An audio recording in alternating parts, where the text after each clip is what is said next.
Doit-on enseigner le hip-hop comme la danse classique ou le jazz avec un diplôme d'État?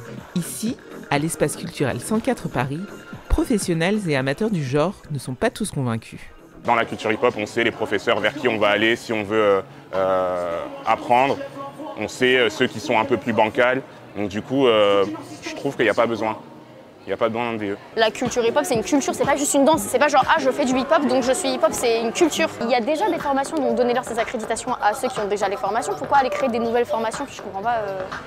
La députée LR, Valérie Bazin-Malgras, coporteuse de cette proposition de loi, y voit quant à elle la possibilité de professionnaliser toute une filière. Je vois pas là où ça crée un problème.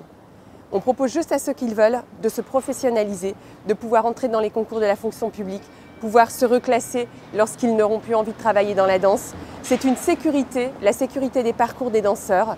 Pourtant, le texte suscite une vive contestation.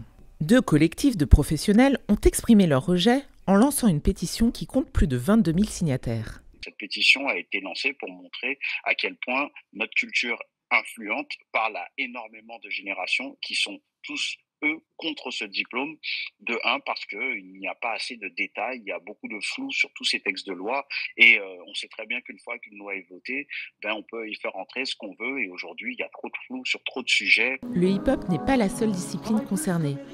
Les danses régionales et les danses du monde sont également visées.